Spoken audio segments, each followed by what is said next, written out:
तो हेलो बच्चों, कैसे हैं आप। तो बच्चों, आज हम पढ़ने वाले हैं क्लास 11th की पॉलिटिकल साइंस का चैप्टर नंबर फर्स्ट, जिसका नाम है संविधान क्यों और कैसे, कॉन्स्टिट्यूशन वाई एंड हाउ। सो आप पहले इसमें इंडिया की लोकेशन देख लीजिए। इंडिया कहाँ पड़ता है? एशिया में पड़ता है। और अगर हेमिस्फीयर वाइज देखें हम, यानी कि अर्थ के गोलार्ध के हिसाब से देखें हम, तो इंडिया नॉर्थ गोलार्ध में पड़ता है। ठीक है। अच्छा अब हम देखते हैं स्टार्टिंग कि संविधान क्या है। What is constitution? संविधान उन बुनियादी सिद्धांतों और नियमों का दस्तावेज है जिसके अनुसार किसी देश की सरकार चलाई जाती है।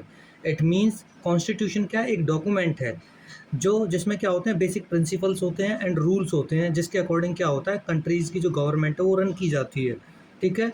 It determines the relationship between different organs of states like legislature, executive and judiciary, यानी कि यह राज्य के विभिन्न अंगों जैसे विधायिका, कार्यपालिका, न्यायपालिका के बीच संबंधों को तय करता है। कैसे तय करता है? ये बताता है कि किसका क्या काम है। ठीक है ना। फिर यह नागरिकों को और सरकार के बीच आपसी संबंधों को भी, कानूनों को तय करता है। इट मीन्स ये बताता है कि भाई जो सरकार और जो सिटीजन्स हैं इंडिया के या किसी भी और देश के, जो वहाँ का कॉन्स्टिट्यूशन होता है वो बताता है कि गवर्नमेंट के क्या काम होंगे और सिटीजन्स को क्या क्या जो रूल है वो फॉलो करने होंगे। अगर और कुछ रूल्स अगर उनके फंडामेंटल राइट्स को या मौलिक अधिकारों को वो सप्रेस करती है सरकार या छीनती है, तो वो किस तरह से अपने संविधान को, अपने अधिकारों को बचा सकता है। ठीक है ना। कॉन्स्टिट्यूशन में अब हम आगे पढ़ने से पहले आपको बता दें कि वैसे संविधान में 22 पार्ट हैं। ठीक है ना।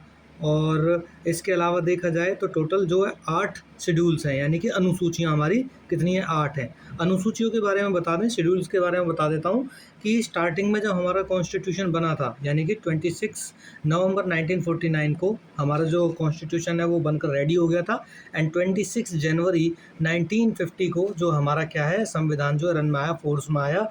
और उसी दिन से जो है हम गणतंत्र हुए। इसीलिए जो क्या है, गणतंत्र दिवस भी मनाया जाता है। गणतंत्र दिवस का मतलब होता है गण मतलब लोकतंत्र, मतलब ऐसा सिस्टम जो लोगों के द्वारा चला जाए। यहाँ पर राजा का बेटा राजा नहीं बनता है। यहाँ पर सबसे ऊंचे पद पर जो है कोई भी सामान्य व्यक्ति बैठ सकता है। इसीलिए जो है हम इसको जो है गणतंत्र कहते हैं। और गणतंत्र भी कैसा है? लोकतांत्रिक गणतंत्र, यानी कि लोग हैं जो वो अपने तंत्र को खुद बनाते हैं, खुद चुनते हैं। ठीक है बच्चा। तो जब स्टार्टिंग में जो संविधान था उसमें केवल 8 अनुसूचियां थी, लेकिन बाद बाद में जैसे जैसे ज़रूरत हुई उसमें 4 अनुसूचियां और जोड़नी पड़ी। तो प्रेजेंट टाइम में देखा जाए तो टोटल 12 शेड्यूल्स हैं हमारे इंडिया में। ठीक है। सो ये हमारी प्रस्तावना है। ठीक है ना। तो जो हमारी प्रियम्बल है उसमें आपने देखा होगा कि हम इसको थोड़ा सा ध्यान से देखते हैं बच्चे। जैसे इसमें लिख रहा है we the people of India, हम भारत के लोग। ये क्या है? हम भारत के लोग एक पावर का सोर्स है, यानी कि हमारे संविधान की ताकत कहाँ से आती है देखा जाए तो वो हमारे लोगों से आती है। ठीक है ना। और फिर दूसरा, इसमें आइडियाज़ क्या हैं? इसमें मतलब आइडियल्स का मतलब है कि हमने क्या क्या चीज़ चुनी है अपनी मर्जी से। जैसे कि भाई संपूर्ण प्रभुत्व संपन्न होगा, समाजवादी होगा, पंथ निरपेक्ष होगा, लोकतांत्रिक गणराज्य होगा। यानी कि इंडिया एक कैसा कंट्री होगा? सोवरेन होगा, डेमोक्रेटिक, रिपब्लिक होगा। यानी कि ये चीज़ें हमने अपने आप से चुनी है कि इंडिया अपने संप्रभुत्व का मतलब होता है बच्चे कि जो अपने डिसीजंस खुद ले। ठीक है ना। किसी के दबाव में आके ना ले। समाजवादी मतलब समाज के लिए काम करेगा। पंथ निरपेक्ष मतलब किसी एक धर्म या पंथ को जो फॉलो नहीं करेगा, सभी समान होंगे हमारे संविधान की नज़रों में। और लोकतंत्रात्मक गणराज्य यानी कि डेमोक्रेटिक रिपब्लिक का मतलब है कि बच्चे जो यहाँ का तंत्र है वो लोगों द्वारा बनाया गया है और यहाँ पर लोगों का ही राज रहेगा। ठीक है ना। यानी कि सबसे ऊंचे पद पर कौन होंगे? जो सामान्य व्यक्ति है वो आराम से पहुंच सकता है। इसमें अगर हम बात करें जस्टिस की, तो जस्टिस इसमें 3 तरह का जस्टिस दिया गया है। ठीक है ना। कौन कौन सा? एक तरह से देखा जाए तो भाई सामाजिक, आर्थिक और राजनीतिक। ठीक है ना। यानी कि सोशल, इकोनॉमिक और पॉलिटिकल न्याय की इसमें बात की गई है। ठीक है ना। फिर ये एस्पिरेशन क्या है इसमें? देखिए, आपके साथ जस्टिस होगा, फिर इसके अलावा आपको जो है स्वतंत्रता दी जाएगी, इक्वालिटी के साथ आपको जो है आपके साथ बिहेव किया जाएगा। देखिए, किसी किसी भी देश के जो लोग हैं यही चाहते हैं कि उनके साथ जस्टिस हो, उनको पूरी इंडिपेंडेंस मिले, उनके साथ मतलब इक्वालिटी का बिहेवियर हो। ठीक है ना। यही लोग चाहते हैं, यही लोगों की एस्पिरेशन होती है। और इसके अलावा उनको अपॉर्चुनिटीज़ दी जाए डिफरेंट काइंड ऑफ सेक्टर्स में या फिर अलग अलग क्षेत्रों में, जिसके द्वारा वो आगे बढ़ सकें। ठीक है बच्चे। तो ये हमारे क्या हैं, मतलब उनकी एस्पिरेशंस है हमारे देश के लोगों की। अब इसके अलावा जो हमारा कॉन्स्टिट्यूशन है वो अडॉप्ट किया गया है कब, 26 नवंबर 1949 को। तो हमने देखा हमारा सोर्स ऑफ पावर क्या है, हम भारत के लोग। हमारे आइडियल्स क्या हैं, ठीक है ना, हमारे आइडियल्स है कि भाई हम क्या है, संपूर्ण प्रभुत्व संपन्न है। इसके अलावा जो है हमारे जो एक तरह से एस्पिरेशंस क्या है, हमारी इच्छाएं क्या है, किसी भी देश के कंट्री की इच्छाएं होती है, मतलब लोगों की इच्छाएं होती है कि भाई उनके साथ जस्टिस हो, ठीक है ना, उनके साथ इंडिपेंडेंट, उनको पूरी इंडिपेंडेंस मिले, उनके साथ इक्वलिटी के साथ जो है बिहेव किया जाए, ठीक है ना, ये लोगों की क्या होती है, इच्छाएं होती हैं, ठीक है। तो ये थी हमारी प्रियम्बल, ये थी हमारी संविधान की प्रस्तावना उद्देशिका, ठीक है बच्चे। सो आगे बढ़ते हैं, बहुत ही important question, why do we need a constitution, हमें संविधान की आवश्यकता क्यों है। तो इसमें हम 4 से 5 रीजन देखेंगे कि संविधान की आवश्यकता क्यों किसी देश को हो सकती है भाई, ठीक है। सो पहला है कोऑर्डिनेशन एंड एश्योरेंस, यानी कि समन्वय और आश्वासन। समन्वय और आश्वासन की जगह आप लिख सकते हैं, इसकी जगह तालमेल भी लिख सकते हैं। क्या लिख सकते हैं, तालमेल, ठीक है ना। तो इसमें क्या है, संविधान सभी लोगों के बीच में तालमेल बनाता है। कैसे, देखिए, समाज में विभिन्न प्रकार के लोग रहते हैं जिनकी भाषा, धर्म, व्यवसाय और विचार अलग अलग होते हैं, मतलब language, religion, profession and opinion सबके अलग अलग हो सकते हैं, ठीक है। अब क्या है कि all these group need a set of basic rules to live together peacefully, यानी कि इन सभी समूहों को शांति के साथ रहने के लिए कुछ बुनियादी नियमों की आवश्यकता होती है। अगर भाई बेसिक रूल नहीं होंगे तो ये लोग आपस में ही जो लड़ झगड़ कर मर जाएंगे।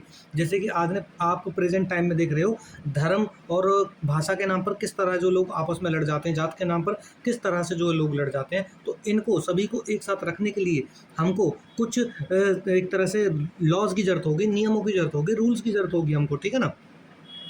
अब संविधान का जो पहला काम है वो क्या है, संविधान का पहला काम यही बनता है कि भाई वो कुछ बुनियादी नियमों को का एक ऐसा समूह प्रदान करे जिससे कि समाज में न्यूनतम समन्वय बना रहे, यानी कि लोग उन कानूनों का पालन करें और जिसके साथ वो पीसफुली क्या कर सकें, एक दूसरे के साथ रह सकें। ये नियम केवल लिखे नहीं जाते बल्कि कानून के रूप से लागू होते हैं ताकि सभी नागरिकों में एक दूसरे के प्रति विश्वास बना रहे। That means these rules are not just written but legally enforceable, giving everyone the assurance that other will follow them, ठीक है। अब आपका नेक्स्ट आता है कि क्या कारण हो सकता है, हमें क्या ज़रूरत है। दूसरा कारण हो सकता है भाई हमारा कि specification of decision making power, यानी कि निर्णय लेने की शक्ति किसके पास होगी। संविधान का दूसरा बुनियादी काम ये तय करना है कि अंतिम निर्णय कौन लेगा, ठीक है, और ये शक्ति किसके पास है। तो संविधान तय करता है कि सरकार का गठन होगा और मोस्टली एक प्रक्रिया के तहत वो शासन चलाएगी, यानी कि कौन लेगा, मतलब डिसीजन कौन लेगी, सरकार लेगी। यानी कि भारतीय संविधान में ये स्पष्ट किया गया है कि कानून बनाने का जो अंतिम अधिकार संसद के पास होगा, यानी कि in the Indian constitution it is clearly specified that the parliament has the ultimate power to enact laws, ठीक है बच्चे। अब थर्ड कारण आता है कि हमें संविधान की क्यों जरूरत है। तो देखिए, हमने पहला देखा कि जो संविधान है वो कुछ बुनियादी नियम बनाएगा ताकि सभी लोग एक साथ रह सके। संविधान का दूसरा काम है, क्यों जरूरत है हमें, क्योंकि भाई निर्णय कौन लेगा, तो सरकार लेगी या संसद जो है कानून बनाएगी। तीसरा कारण क्या है, हमें क्यों संविधान की जरूरत है। देखिए, सरकार को जब शक्ति दे दी कि वो लॉज पास कर सकती है, कानून बना सकती है, तो सरकार की शक्तियों पर जो है लिमिटेशन लगाना बहुत ज़रूरी है, सीमाएं लगाना बहुत ज़रूरी है। क्यों ज़रूरी है वो देखते हैं। देखिए, यदि संसद को असीमित अधिकार मिल जाए तो वह अन्यायपूर्ण और अनुचित कानून भी बना सकती है। अब parliaments get unlimited power, it might pass unjust and unfair laws, ठीक है। जैसे वह किसी विशेष धर्म के पालन पर रोक लगा सकती है या नागरिकों को बिना वजह गिरफ्तार भी कर सकती है। For instance, it could ban the practice of a religion और arrest citizens without any reason. देखिए, जैसे कि कोई भी सरकार है, अगर वो सांप्रदायिकता मतलब कम्युनलिज्म को बढ़ावा दे, मान लीजिए दो धर्मों को आपस में लड़ा दे, या फिर एक धर्म को ही केवल क्या करे, मतलब सपोर्ट करे वो, ठीक है भाई। जैसे मान लीजिए इंडिया में हिंदू है, तो अगर केवल हिंदुओं को ही क्या करे, मतलब जो सरकार है केवल फ़ायदा पहुंचाए, और जो धर्म है उनके प्रति अगर वो क्या करे, हेट फैलाने लगे, तो ऐसे में सरकार पर लगाम कौन लगाएगा, तो संविधान इसका काम करता है, ठीक है। संविधान का तीसरा कार्य है सरकार पर जो है लिमिटेशन लगाना है। The third function of a constitution is set some limits on the what a government can impose on citizen. ये सीमाएं इस अर्थ में मौलिक होती हैं कि सरकार कभी भी इनका उल्लंघन नहीं कर सकती। These limits are fundamental in the sense that government can never trespass them, यानी कि सिंपल सी बात है, इन सीमाओं को सरकार कभी वो नहीं कर सकती।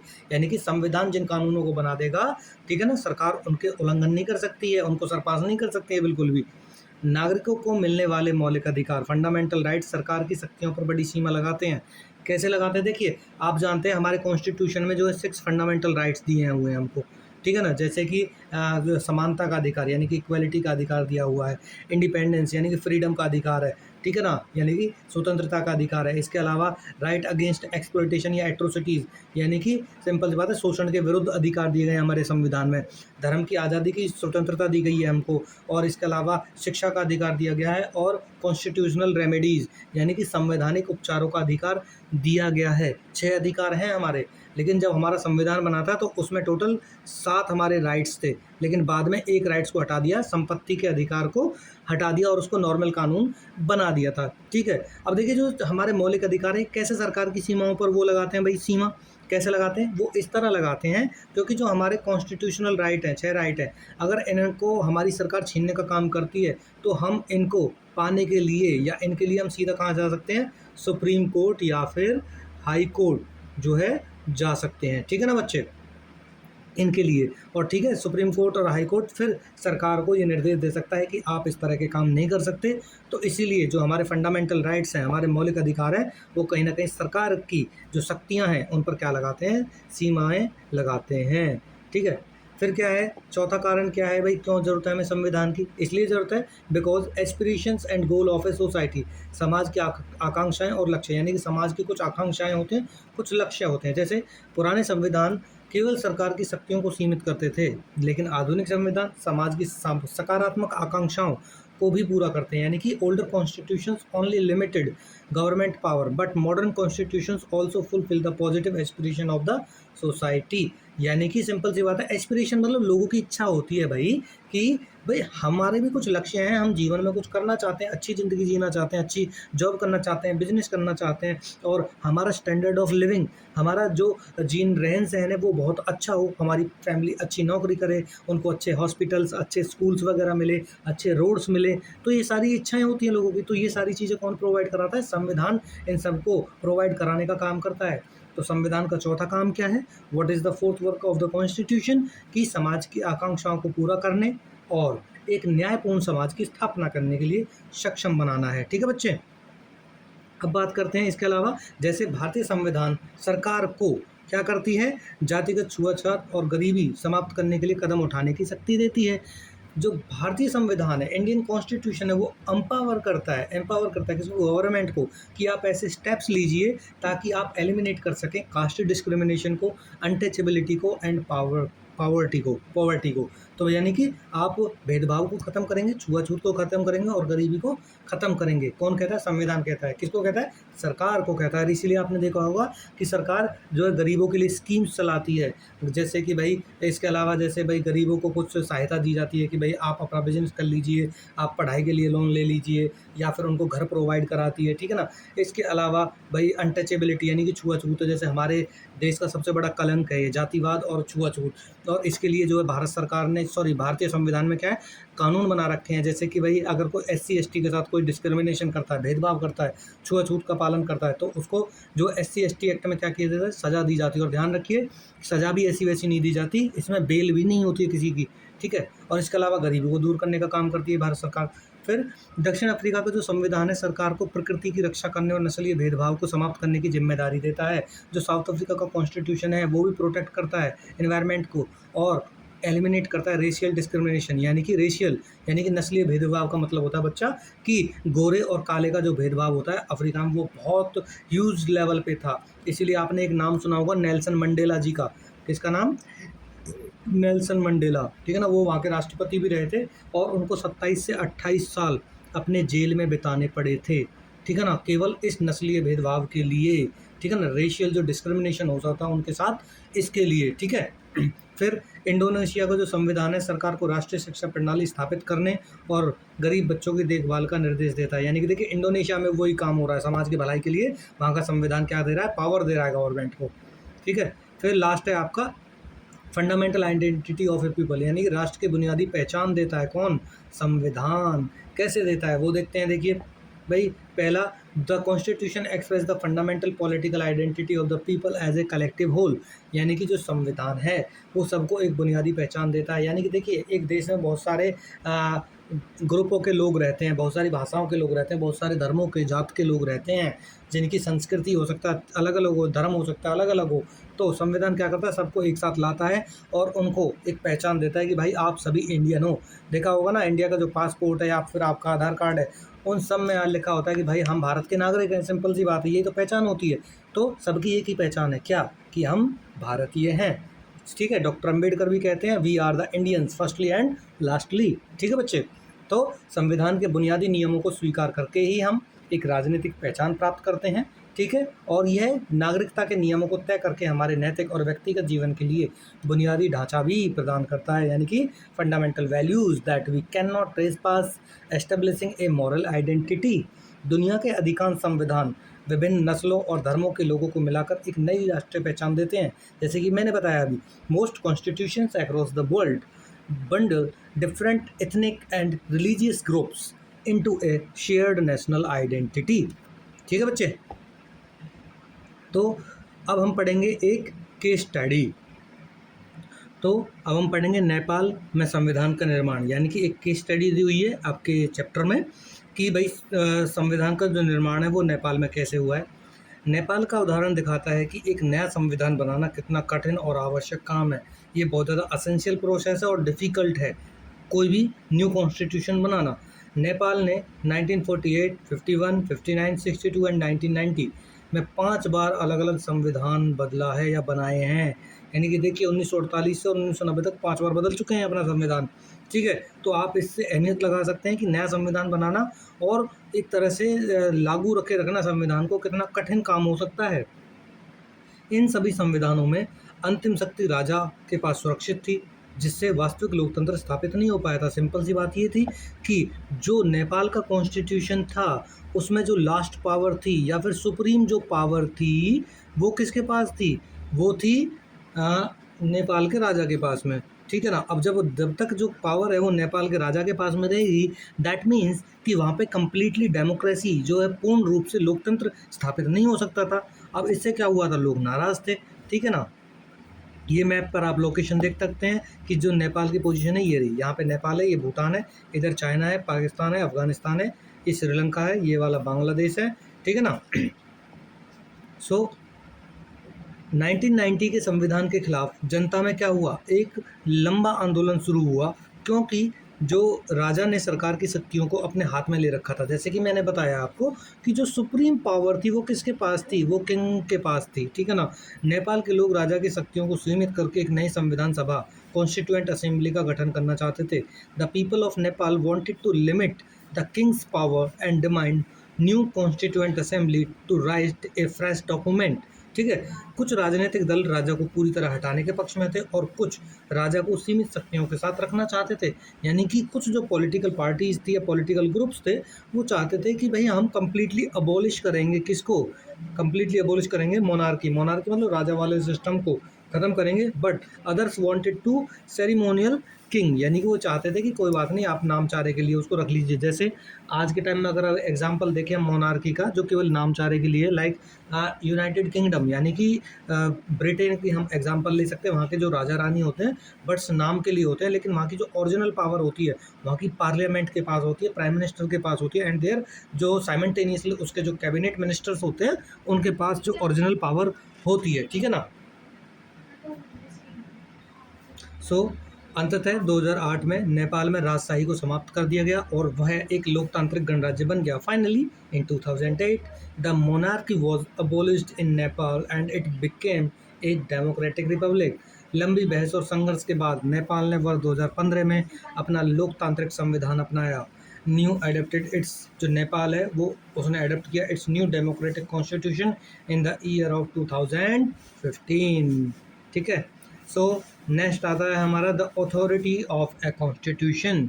ठीक है, अथॉरिटी ऑफ ए कॉन्स्टिट्यूशन, संविधान की सत्ता।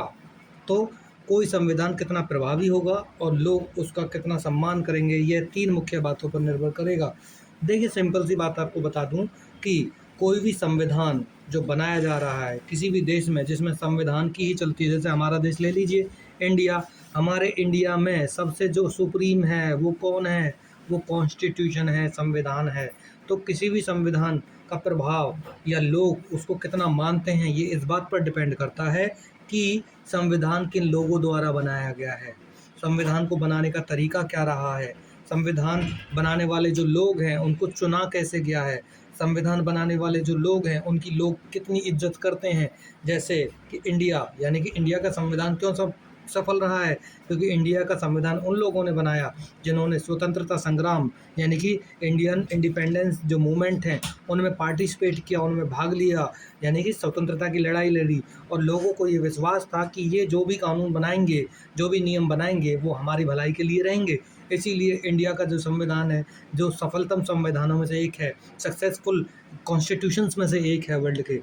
तो अब देखते हैं कि भाई क्या कितना सम्मान करेंगे, वो किन बातों पर डिपेंड करता है। देखिए, पहला कि संविधान बनाने का तरीका, मोड ऑफ प्रोमुलगेशन, यानी कि इसका अर्थ है कि संविधान कैसे अस्तित्व में आया, उसे किसने बनाया और उनके पास कितनी जन स्वीकार्यता थी। यानी कि सिंपल सी बात यह है कि जन स्वीकार्यता मतलब लोग कितना मानते थे उनको, ठीक है ना।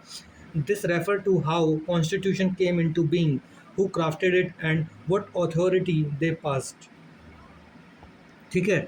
अब देखिए, इसके अलावा भारत और दक्षिण अफ्रीका और अमेरिका का संविधान अत्यधिक सफल संविधान रहे हैं, क्योंकि वो लोकप्रिय राष्ट्रवादी आंदोलन के बाद बने हैं। यानी कि South Africa, United States of America and India का जो संविधान है वो हाईली सक्सेसफुल है, because they emerged after the popular nationalist movements. इन संविधानों को ऐसे नेताओं ने बनाया था जिनके पास जनता का अटूट विश्वास और भारी समर्थन था। It means these constitutions are crafted by leaders who enjoyed immense public credibility and trust, ठीक है बच्चा। फिर इसके विपरीत जो संविधान सैनिक शासकों या लोकप्रिय नेताओं के द्वारा बनाए जाते हैं वे लंबे समय तक नहीं टिक पाते हैं। देखिए, सिंपल सी बात है कि अगर कुछ संविधानों को लोकप्रिय नेताओं द्वारा बनाया जाएगा जो जिनको लोग पसंद नहीं करते, तो सिंपल सी बात है उनकी बात लोग क्यों ही मानेंगे। इसके अलावा कुछ संविधान सैनिक शासकों द्वारा बनाए जाते हैं, और सैनिक शासन कई बार क्या होता है केवल अपनी भलाई के लिए काम करते हैं, तो लोगों के पास कोई भी ऐसा रीज़न नहीं होता कि वो क्या करें, उस संविधान को माने, उस संविधान की इज्जत करें। हाँ, एक टाइम तक डर हो सकता है, लेकिन लोग ज़्यादा दिन डर में नहीं रह सकते हैं, ठीक है ना। आप किसी को भी उनकी मर्जी के खिलाफ ज़्यादा दिन तक सप्रेस नहीं कर सकते हो, ठीक है। सो भारतीय संविधान को कभी भी जनमत संग्रह के लिए नहीं रखा गया, फिर भी इसे जनता ने स्वीकार किया। देखिए, सिंपल सी बात है, इंडियन कॉन्स्टिट्यूशन के लिए कभी भी रेफरेंडम नहीं कराया गया, लोगों से ये सलाह नहीं मांगी गई, वोट नहीं कराई गई कि भाई आप जो है हम भारतीय संविधान को बना रहे हैं और ये कानून है, आप इस पर वोट कीजिए। क्यों नहीं पड़ी इस चीज़ की स्वीकार्यता? देखिए, इसकी ज़रूरत भी नहीं पड़ी और फिर भी जनता के दिल ने इसको स्वीकार किया। कैसे स्वीकार किया? क्योंकि भाई जिन लोगों ने इसको बनाया था, अनॉर्मस पीपल कॉन्सेंसस, यानी कि ये स्वीकार इसलिए भी था बच्चा, क्योंकि जिन लोगों ने इस कॉन्स्टिट्यूशन को बनाया, लोग उन पर बिलीव करते थे, ट्रस्ट करते थे और उनकी इज्जत भी करते थे, ठीक है बच्चे। फिर दूसरा पार्ट आता है कि संविधान के मौलिक प्रावधान। भाई क्यों स्वीकार्य होगा संविधान? सिंपल सी बात है, संविधान की सत्ता। पहली बात, संविधान के मौलिक प्रावधान, यानी कि एक सफल संविधान समाज के सभी वर्गों को इसका पालन करने का कोई ना कोई ठोस रीजन देता है। यानी कि एक जो सक्सेसफुल कॉन्स्टिट्यूशन होता है gives every section of a society a convincing reason to go along with its provision. यानी कि देखिए, सिंपल सी बात है, अगर संविधान में एक पक्ष के खिलाफ बहुत सारी बातें लिखी होंगी और दूसरे ग्रुप के सपोर्ट में बहुत सारी बातें लिखी होंगी, तो एक ग्रुप मानेगा और दूसरा नहीं मानेगा। लेकिन जो संविधान है भारत का, वो क्या करता है, हर ग्रुप को जीने का, समानता का और अपॉर्चुनिटीज़ का, ठीक है ना, संविधान क्या देता है, रक्षा का, स्वतंत्रता का क्या देता है, पूरा पूरा अधिकार देते हैं। इसीलिए समाज के जो सभी वर्ग हैं इसका क्या करते हैं, एक तरह से सम्मान करते हैं, उसको अडॉप्ट करते हैं, ठीक है। सो इसके अलावा यदि कोई संविधान बहुसंख्यकों को अल्पसंख्यकों पर अत्याचार करने की छूट देता है तो अल्पसंख्यक उसका विरोध करेंगे। सिंपल सी बात है, अगर भाई कोई कॉन्स्टिट्यूशन क्या कर रहा है, अगर कोई कॉन्स्टिट्यूशन मेजॉरिटी को पूरा सपोर्ट कर रहा है और माइनॉरिटी को कोई वो नहीं दे रहा, मतलब राइट नहीं दे रहा है, रिस्पेक्ट नहीं दे रहा है, तो जो लोग भारत के लोग हैं या फिर किसी भी देश के लोग हैं, वो इस संविधान को क्यों मानेंगे? देखिए जैसे इंडिया है, इंडिया में क्या है, आपने देखा होगा मेजोरिटी में कौन है, हिंदूज़ हैं, और माइनॉरिटी में कौन है, मुस्लिम्स हैं। लेकिन जो इंडिया का संविधान है इन दोनों को क्या देता है, बराबर के अधिकार देता है। ऐसा नहीं है कि हिंदू लोग हैं जो मुसलमानों को क्या कर देंगे, सप्रेस कर देंगे। देखिए अब प्रेजेंट टाइम में देख लीजिए कि हिंदू मुस्लिम बहुत ज़्यादा हो रहा है, ठीक है। बट क्या इंडियन कॉन्स्टिट्यूशन केवल हिंदुओं का सपोर्ट करता है? बिल्कुल नहीं करता, वो मुस्लिमों को पूरे अधिकार देता है। और अगर कोई इनको सप्रेस करते हुए, इनके खिलाफ एट्रोसिटी करते हुए पकड़ा जाता है, तो उसको भारतीय संविधान के अधिकार के तहत सजाएं दी जाती हैं, ठीक है बच्चे। तो कोई भी संविधान पूर्ण समानता स्थापित नहीं कर सकता, लेकिन उसे सभी नागरिकों की स्वतंत्रता की रक्षा की गारंटी देनी चाहिए।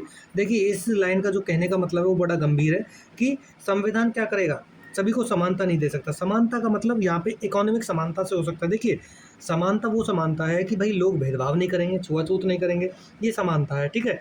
परंतु क्या सभी को संविधान समान पैसे दे सकता है? क्या नहीं दे सकता।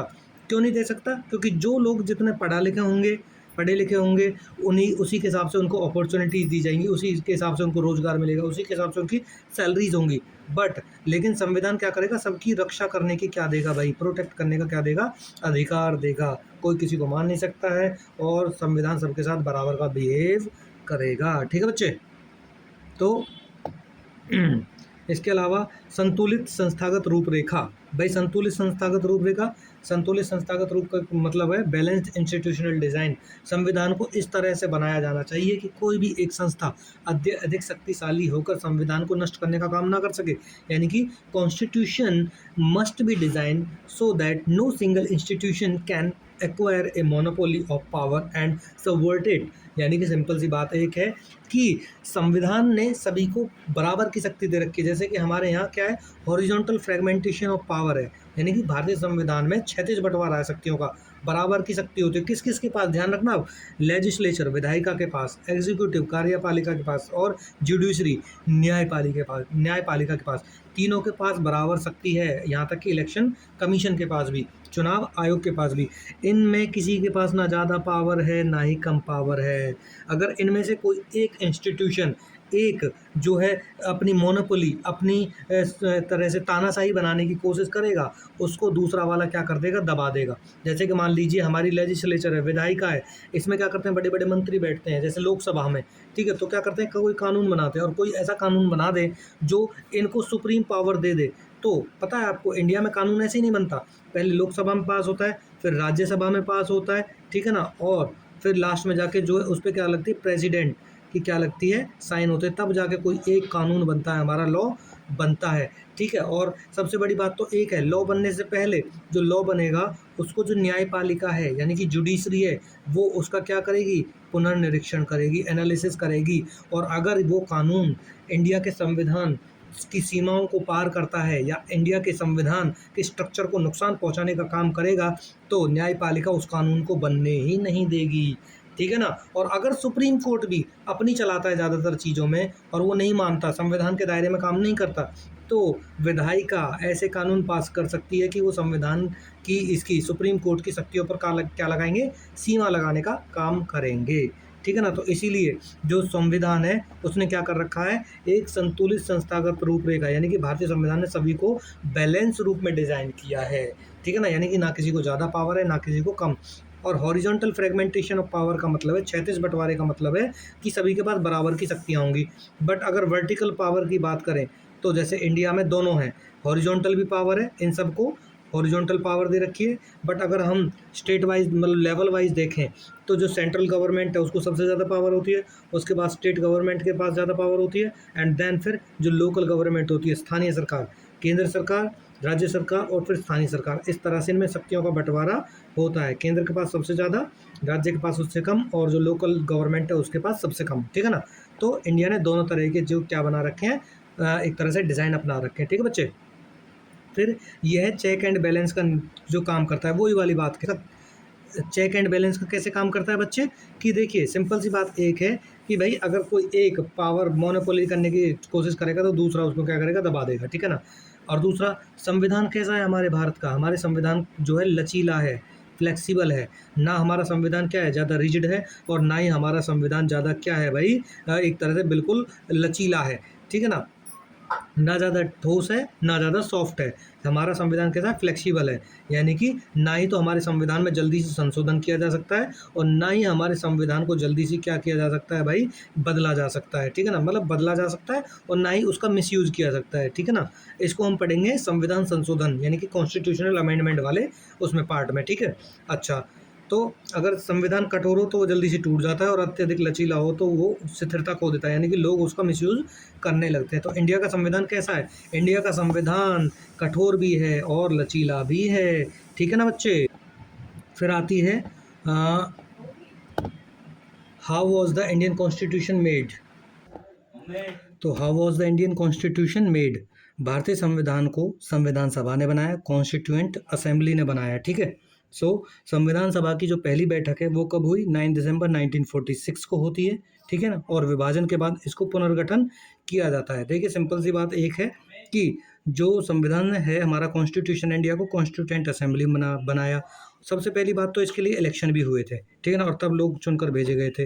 तो इसके अलावा क्या हुआ कि इसमें 300 स्टार्टिंग में 389 मेंबर्स बने थे। कितने? 389 मेंबर्स बने थे। और इसकी जो पहली मीटिंग होती है वो 9 दिसंबर 1946 को होती है। दूसरी जो सेकंड वाली मीटिंग होती है वो इसकी 11 दिसंबर को होती है, ठीक है। और थर्ड जो मीटिंग होती है इसकी 13 दिसंबर को होती है। 3 मीटिंग्स होती हैं किसकी, इसकी संविधान सभा की। और आपको पता है जो 3 दिसंबर वाली है, 13 दिसंबर वाली, ये इंपॉर्टेंट है बिकॉज क्योंकि इस दिन ऑब्जेक्टिव रिजोल्यूशन जो है उद्देश्य प्रस्ताव पारित किया था किसने, जवाहरलाल नेहरू जी ने, जो अभी हम आगे देखेंगे, ठीक है बच्चे।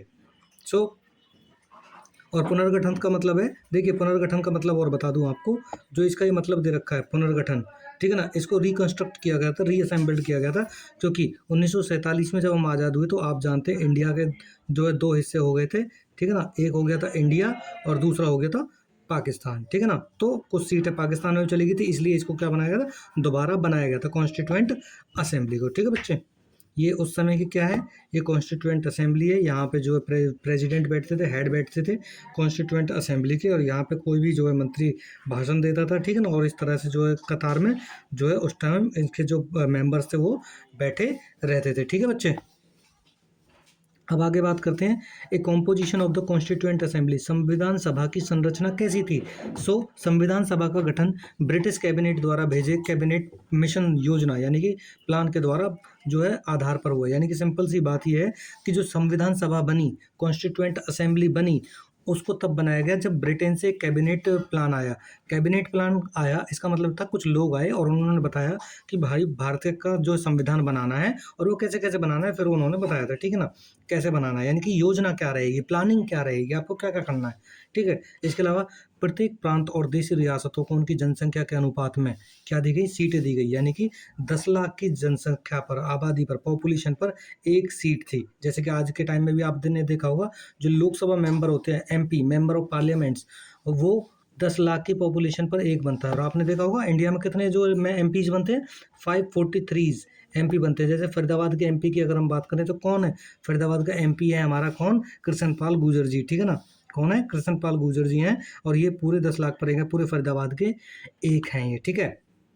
अब बात करते हैं कि इसके परिणाम स्वरूप क्या हुआ। ब्रिटिश शासन वाले प्रांतों को 292 सीटें और रियासतों को 93 सीट्स दी गई। इसके अलावा 4 कमिश्नरेट की भी जो वो थी सीट से, जैसे Calcutta commissionerate, Mumbai commissionerate, Madras commissionerate, और इसके अलावा एक और थी, ठीक है ना। तो क्या था, ये 4 सीटें और थी, और टोटल इन सबको मिलाकर कितनी सीट बनती हैं, 389 सीट्स बनती हैं, ठीक है। और जो ब्रिटिश जो प्रांत थे, ठीक है ना, ब्रिटिश जो प्रोविंस थे, उनमें क्या होता, उनमें तो होता इलेक्शन, ठीक है ना, इलेक्शन के थ्रू लोग चुनकर भेजे गए थे। वहीं बात करें अगर हम प्रिंसली स्टेट्स की, यानी कि रजवाड़ों की अगर बात करें, तो इनसे बोला गया था कि भाई आप अपना चुनकर भेजिए अपने आप, ठीक है ना। अब बात करते हैं हम किसकी, कि प्रांतों की जो सीट है उनको 3 मुख्य समुदायों में बांटा गया था। किन किन में, मुस्लिम, सिख और सामान्य। उनकी जनसंख्या में अनुपात बांटा गया, ठीक है ना, यानी कि सीट्स को बराबर बांट दिया था इन समूहों में। प्रांतीय विधानसभाओं में प्रत्येक समुदाय के सदस्यों ने एकल संक्रमणीय मत प्रणाली यानी कि proportional representational with single transferable vote द्वारा अपने जो रिप्रेजेंटेटिव्स हैं उनको चुना। इसका मतलब क्या है? Proportional representation with single transferable vote, एकल संक्रमणीय मत प्रणाली का मतलब क्या होता है? इसका मतलब होता है, आपने देखा होगा, आप ना इसको आपको एक प्रोसीजर सीधा सीधा बता देता हूँ। जैसे कि मान लीजिए हम किनको चुनते हैं, जो जनता है, पॉपुलेशन है, वो किसको चुनती है? सिटीजन चुनते हैं किनको? इनको, जो हमारे नेता होते हैं, लीडर्स होते हैं, ठीक है ना, ये इनको चुनते हैं। जैसे कि हम एमएलए को चुनते हैं, ठीक है ना, और इसके अलावा एमपी को चुनते हैं। अब जो ये एमएलए एमपी हैं, ठीक है ना, ये किसको चुनेंगे? ये चुनेंगे प्रेसिडेंट को। किसको? प्रेसिडेंट को चुनेंगे ये लोग, ठीक है ना। सभी राज्यों के एमएलए और एमपी किसको चुनेंगे बच्चे? प्रेसिडेंट को चुनेंगे। यानी कि जनता इसमें डायरेक्टली पार्टिसिपेट नहीं कर रही है। सिंगल ट्रांसफरेबल वोट वाले में जनता डायरेक्टली पार्टिसिपेट नहीं कर रही है। देखिए, दो तरह के वो होते हैं इलेक्शन, एक होता है डायरेक्ट इलेक्शन और एक होता है इनडायरेक्ट इलेक्शन। तो डायरेक्ट इलेक्शन में तो क्या होता है, जनता सीधे पार्टिसिपेट करती है, यानी कि जैसे हम अपने लीडर्स को चुनते हैं, एमएलए एमपी और एमएलए को।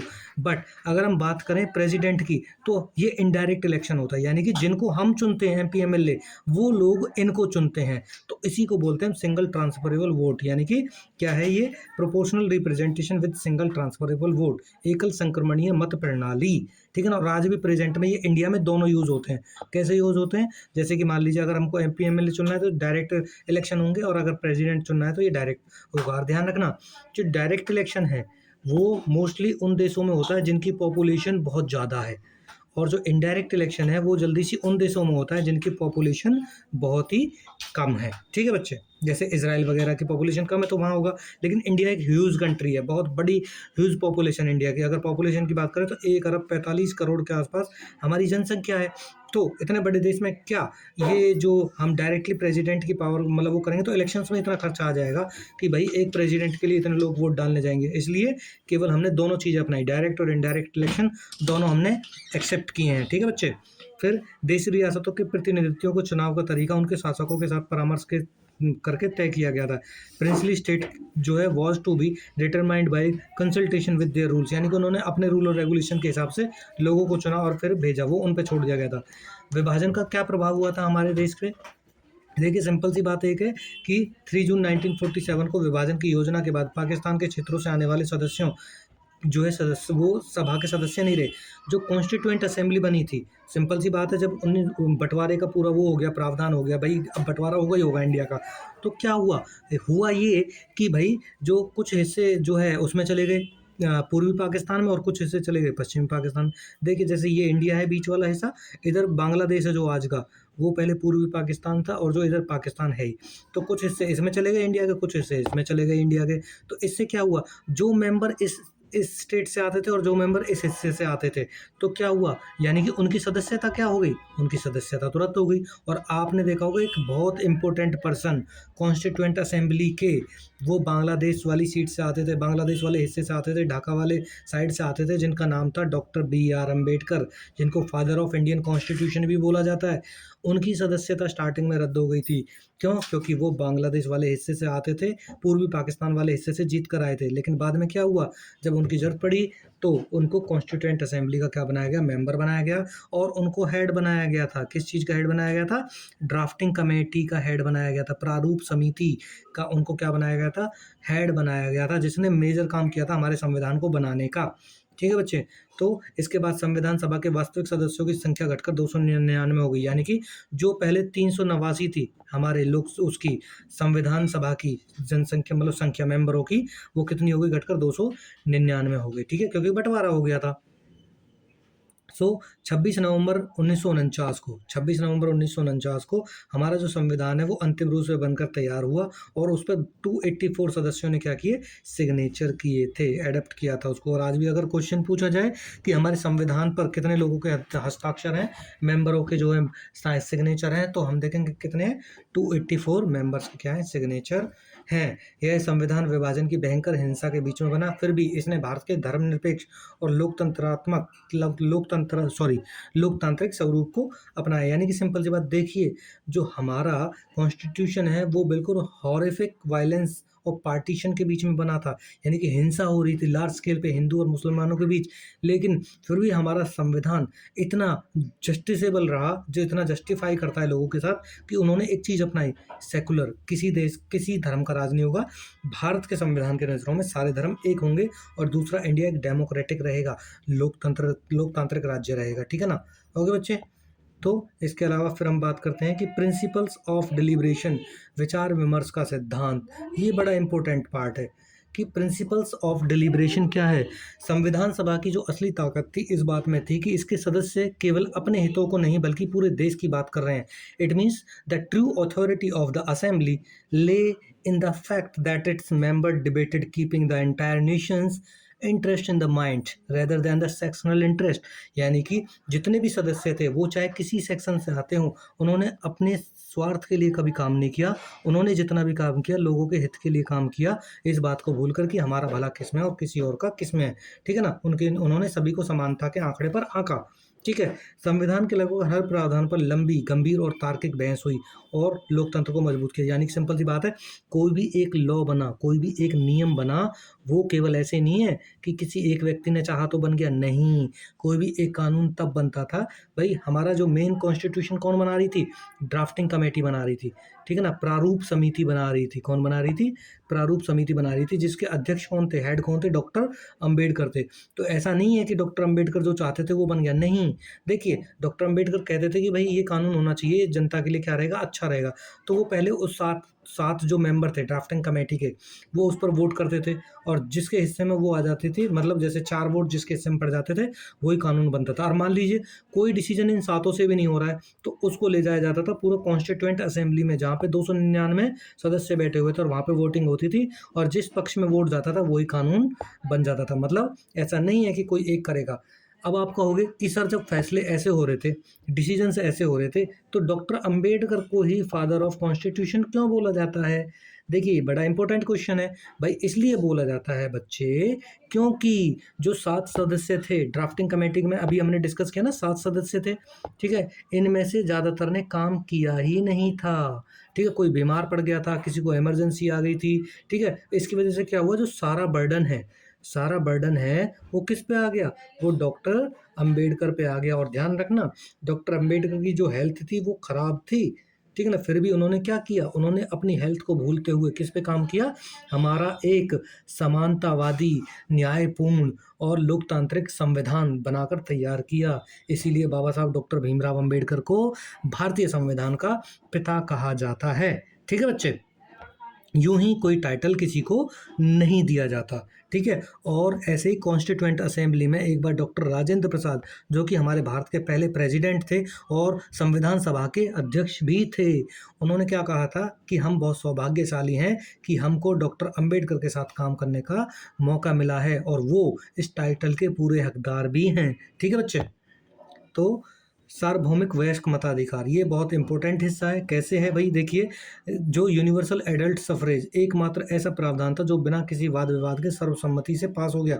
यानी कि सार्वभौमिक वयस्क मताधिकार क्या होता है, जैसे कि मान लीजिए कोई व्यक्ति 18 साल का हो गया है, तो उसको वोट देने का अधिकार होगा, चाहे फिर वो किसी भी कास्ट से हो, किसी भी रिलीजन से हो, किसी भी लैंग्वेज, कोई भी लैंग्वेज बोलता हो, उसके साथ कोई भी डिस्क्रिमिनेशन नहीं किया जाएगा, चाहे किसी भी जेंडर से हो, ठीक है ना, उसके साथ कोई डिस्क्रिमिनेशन नहीं किया जाएगा। और ध्यान रखना, स्टार्टिंग में जब संविधान बना था तो वोट डालने की जो आयु थी, एज थी, वो कितनी थी, 21 ईयर थी। इसको बाद में 1989 में बदला गया, 1989 में बदला गया, और इसको कितना कर दिया गया, 18 वर्ष कर दिया गया, ठीक है ना। ध्यान रखना, ये अधिकार भी हर देश में नहीं मिला, ठीक है। यहाँ पर जैसे इंडिया में सभी को क्या दिया गया, स्टार्टिंग से वोट डालने का अधिकार दिया गया। पता है आपको अमेरिका कितना एडवांस नेशन है, स्विट्जरलैंड कितना एडवांस नेशन है, ठीक है ना। इन देशों में भी महिलाओं को, यानी कि वुमेन्स को वोट डालने का अधिकार नहीं था स्टार्टिंग में, समझ रहे हो आप बात। उनको 1960 के बाद यहाँ पे क्या है, वोट डालने का अधिकार दिया गया है, अमेरिका, स्विट्जरलैंड वगैरह में। अमेरिका में तो लाइब्रेरी में तक में नहीं घुसने देते थे वुमेन्स को, इतना भेदभाव था वहाँ पे। स्विट्जरलैंड में महिलाओं को बहुत लेट आके क्या दिया, वोट डालने का अधिकार दिया। तो सोच के देखिए, भारतीय संविधान कितना महान संविधान है, जिसने अपने प्रारंभ में ही, अपने स्टार्टिंग में ही, अपने इनिशियल स्टेज में ही, अपनी बिगिनिंग में ही क्या दिया, महिलाओं को वोट डालने का अधिकार दिया, ठीक है। और ध्यान रखिए जितना काम डॉक्टर अंबेडकर ने वुमेन्स के लिए किया है, वर्ल्ड में किसी ने भी उतना काम वुमेन्स के लिए नहीं किया, ये बात याद रखना। ठीक है बच्चे। सो आगे बढ़ते हैं कि प्रोसीजर एंड कमेटीज। तो प्रोसीजर कैसे रहा संविधान को बनाने का, देखिए सिंपल सी बात है, संविधान सभा की कार्यप्रणाली बेहद पारदर्शी थी, ट्रांसपेरेंट जो प्रोसेस था पूरा का पूरा, और बहुत ही वेल अरेंज्ड था, ठीक है ना, जिसमें विषयों पर विचार करने के लिए मुख्य 8 कमेटीज बनाई गई थी, 8 समितियां बनाई गई थी, जिनके अध्यक्ष कौन कौन थे, जैसे जवाहरलाल नेहरू जी अध्यक्ष थे, राजेंद्र प्रसाद थे, सरदार पटेल, डॉक्टर BR अम्बेडकर इनके अध्यक्ष थे, सदस्य थे, ठीक है ना। फिर डॉक्टर अम्बेडकर को संविधान सभा की जो सबसे महत्वपूर्ण प्रारूप समिति ड्राफ्टिंग कमेटी का क्या बनाया गया, हेड बनाया गया था उनको, ठीक है बच्चे। फिर आगे चल के ये देख लीजिए, ये रियल जो इमेज है किसकी, ये जो हमारे ड्राफ्टिंग कमेटी यानी कि प्रारूप समिति के जो 7 अध्यक्ष थे वो सारे के सारे ये हैं, और ये डॉक्टर बाबा साहब भीमराव अम्बेडकर की फोटो है, जिसको आप अच्छी तरह से जानते हैं, ये क्या थे, इसके हेड थे, ठीक है, ड्राफ्टिंग कमेटी के, ठीक है। और ये देख लीजिए ये किस तरह से जो है हमारे फर्स्ट प्रेसिडेंट है डॉक्टर राजेंद्र प्रसाद जी, ये हमारे फर्स्ट प्राइम मिनिस्टर हैं जवाहरलाल नेहरू जी, और ये हमारे फर्स्ट लॉ मिनिस्टर भी हैं डॉक्टर अंबेडकर, जो है प्रारूप समिति के अध्यक्ष तो थे ही, वो हमारे भारत के पहले लॉ मिनिस्टर भी हैं, ये बात याद रखना, कानून मंत्री भी थे हमारे पहले, ठीक है। सो नेता अक्सर कई मुद्दों पर एक दूसरे से असहमत होते थे, फिर भी उन्होंने देश के लिए मिलकर काम किया। These leaders often disagreed on many ideological view points, yet they work together to forge a consensus, यानी कि सिंपल सी बात है, बहुत से नेता ऐसे थे जो एक दूसरे के विचारों से सहमत नहीं थे, जैसे कभी कभी जो सरदार पटेल थे और नेहरू जी थे एक दूसरे के विचारों से सहमत नहीं होते थे, या सहमत नहीं थे बहुत से मुद्दों पर ताउम्र। और दूसरी तरफ अगर देखा जाए तो डॉक्टर अंबेडकर वो कांग्रेस के घोर विरोधी थे। क्यों विरोधी थे? क्योंकि वो कहते थे कांग्रेस को जितना काम करना चाहिए था, किसके लिए, कास्टिज्म को हटाने के लिए, डिस्क्रिमिनेशन को हटाने के लिए, अनटचेबिलिटी को अबॉलिश करने के लिए, छुआछूत को हटाने के लिए उन्होंने उतना काम नहीं किया। वो कहते थे कि गांधी जी क्या है, एक रूढ़िवादी हिंदू हैं।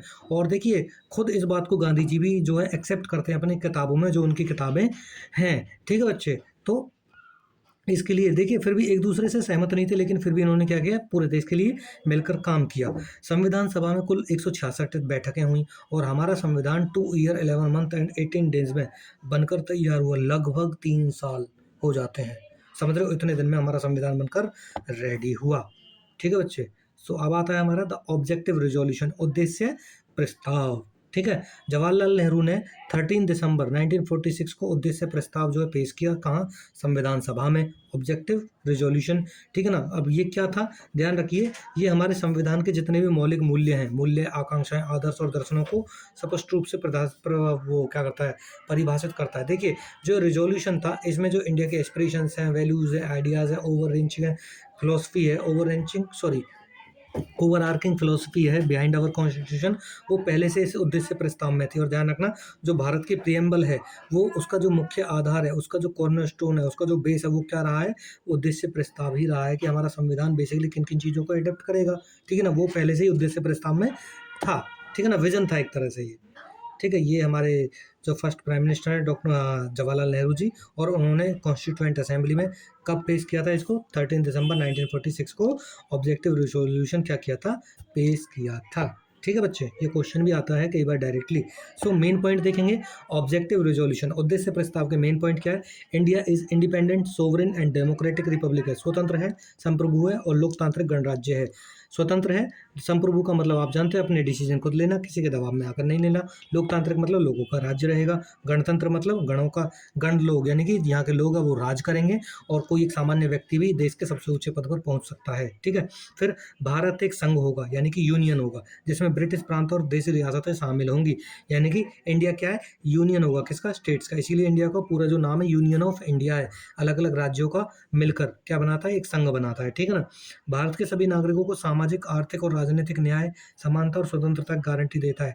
तो इंडिया का जो कॉन्स्टिट्यूशन है वो क्या गारंटी देता है, social, economic, political justice and equality and basic freedom. ये कौन बता रहा है, ये ऑब्जेक्टिव रिजोल्यूशन बता रहा है। और देख लीजिए आज की जो हमारी प्रियम्बल है, प्रस्तावना, उसमें आपको ये सारी की सारी चीज़ें क्या है, मिलेंगी, जैसे कि हमने स्टार्टिंग में बात की थी, ठीक है ना, प्रियम्बल के बारे में, प्रस्तावना के बारे में, ठीक है बच्चे। तो अब देखिए, अल्पसंख्यकों, पिछड़ों और जनजातीय क्षेत्रों और दलितों को उचित सुरक्षा दी जाएगी। ये बात भी हमारे कहाँ थी? ये बात भी ऑब्जेक्टिव रिज़ॉल्यूशन में थी, जो जवाहरलाल नेहरू जी ने पेश किया था। माइनॉरिटीज़ को, बैकवर्ड को, ट्राइबल एरियाज़ को और जो डिप्रेस्ड क्लासेस हैं, दबाए हुए जो लोग हैं, उनको पूरे अधिकार दिए जाएँगे, ठीक है? इसके अलावा जो भारत है विश्व शांति और मानव कल्याण के लिए काम करेगा। यानी कि सिंपल सी बात है, इंडिया क्या करेगा? यानी कि युद्धों पे यकीन नहीं करेगा, शांति समझौते के साथ काम करेगा।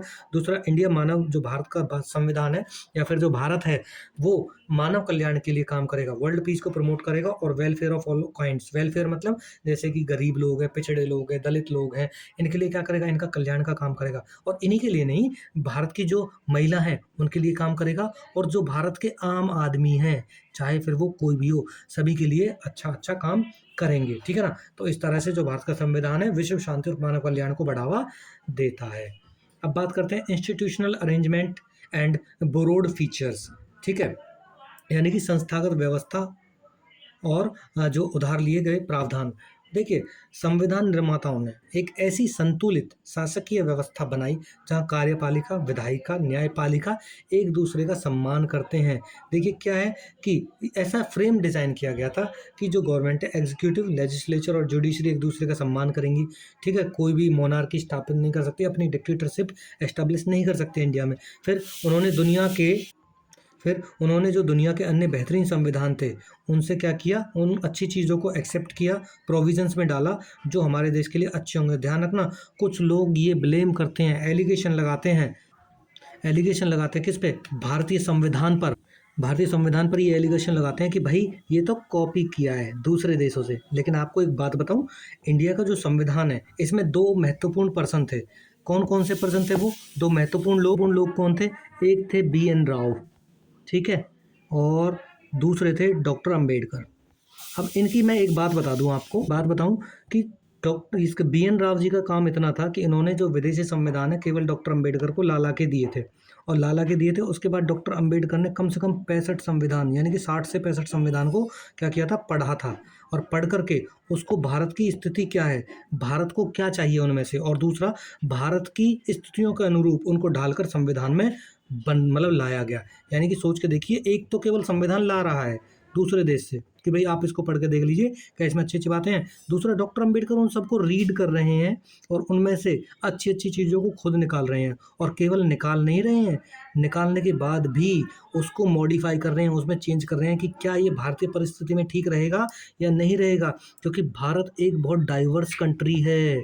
भारत में अलग अलग धर्मों के, भाषाओं के, जातियों के लोग रहते हैं, और वहाँ पर किसी भी कानून को एज इट इज़ ला के नहीं रखा जा सकता। उसको जब तक अपनी स्थिति, अपनी कंडीशन के अनुसार हम नहीं ढाल लेते। तो देखिए, उन्होंने जो है क्या नहीं किया? अंधी नकल नहीं की थी, बल्कि उन्हें भारतीय परिस्थितियों और अनिश्चितियों के अनुरूप ढाला था। यानी कि not blindly imitate these provisions but carefully adapted them to suit Indian social conditions, ठीक है ना? तो आसान काम नहीं रहा होगा ये, ठीक है बच्चे? ये संविधान के स्रोत हैं कि भारतीय संविधान जो कहाँ कहाँ से लिया गया है। वैसे आपको बता दूं, भारतीय संविधान, भारत शासन अधिनियम आया था, एक रूल आया था 1935 में, जिसको अंग्रेज लाए थे। वहाँ से भी कुछ चीज़ें ली गई, अमेरिका के संविधान से कुछ चीज़ ली गई, कनाडा के संविधान से ली गई, जर्मनी के संविधान से ली गई, फ्रांस का संविधान, ब्रिटेन का संविधान, आयरलैंड का संविधान, ऑस्ट्रेलिया का संविधान, सोवियत यूनियन यानी कि जिसको आज रूस बोलते हैं, वहाँ से भी लिया गया, दक्षिण अफ्रीका का संविधान और जापान का संविधान। यहाँ से जो है भारत ने चीज़ें ली, ठीक है बच्चे?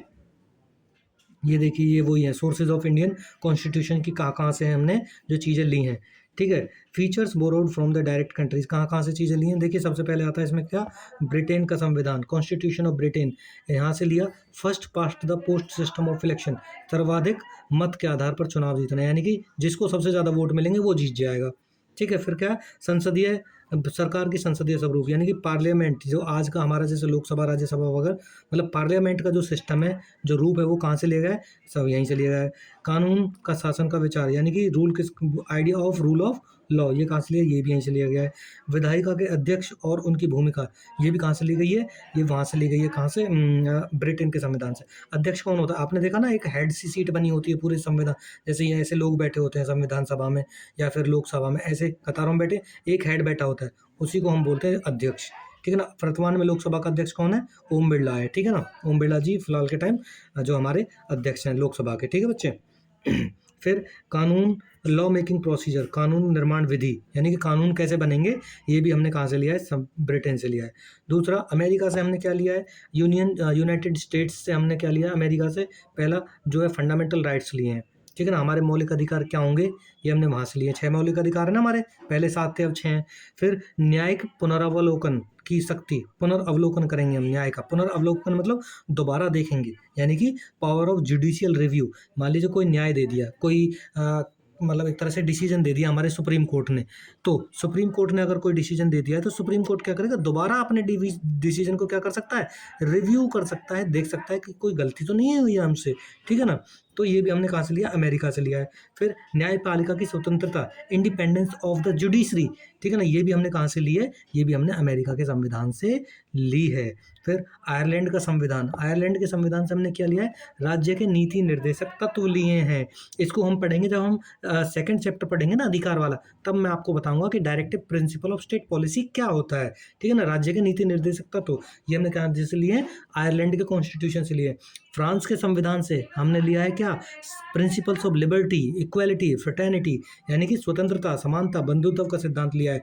आपने फ्रेंच रेवोल्यूशन पढ़ा है, फ्रांस की क्रांति पढ़ी है आपने, जो हुई थी कब, 1789 में, ठीक है। 1789 में फ्रांस की क्रांति हुई थी और वहाँ पे एक मुख्य नारा था स्वतंत्रता, समानता, बंधुत्व, principle of liberty, equality and fraternity. और आपको पता है जिस साल इसकी ये क्रांति हुई थी ना फ्रांस में 1789 में, उसी साल अमेरिका, वहीं दूसरी तरफ अमेरिका में वहाँ का संविधान लिखा गया था। और जो अमेरिका का संविधान है वो लिखित रूप से, रिटन रूप से दुनिया का सबसे छोटा संविधान है। वहीं दूसरी तरफ अगर इंडिया का कॉन्स्टिट्यूशन देखें तो वो सबसे बड़ा संविधान है और हाथ से लिखा गया है, ठीक है ना। फिर कनाडाई संविधान से हमने क्या लिया, कनाडा के संविधान से हमने लिया कि एक अर्ध संघीय सरकार का स्वरूप जिसमें केंद्र सरकार मजबूत होगी, यानी कि जो सेंट्रल गवर्नमेंट है, केंद्र सरकार है, वो मजबूत होगी। फिर दूसरा, अवशिष्ट शक्तियां, यानी कि जो शक्ति संविधान में नहीं दे रखी, मान लीजिए डिस्कशन नहीं है, तो वो शक्ति भी किसके पास होगी, केंद्र सरकार के पास होगी, ठीक है ना, सेंट्रल गवर्नमेंट के पास होगी। ये वर्ल्ड मैप है, आपको दिखा चुका हूँ पहले ही मैं, और इसी के साथ ये चैप्टर खत्म होता है। तो बच्चों आप पढ़ते रहिए, बढ़ते रहिए, और अगर आपको ये एक्सप्लेनेशन अच्छी लगी, आपको बाइलिंगुअल अच्छा लगा, पीपीटी जो है हिंदी और इंग्लिश दोनों में अवेलेबल है, ये कितना अच्छा लगा आपको, तो प्लीज़ आप कमेंट कीजिए ताकि मैं आपके लिए और अच्छी अच्छी वीडियोज़ बना सकूँ। थैंक यू दोस्तों, थैंक यू मेरे बच्चों, पढ़ते रहिए, बढ़ते रहिए। जय हिंद, जय भारत।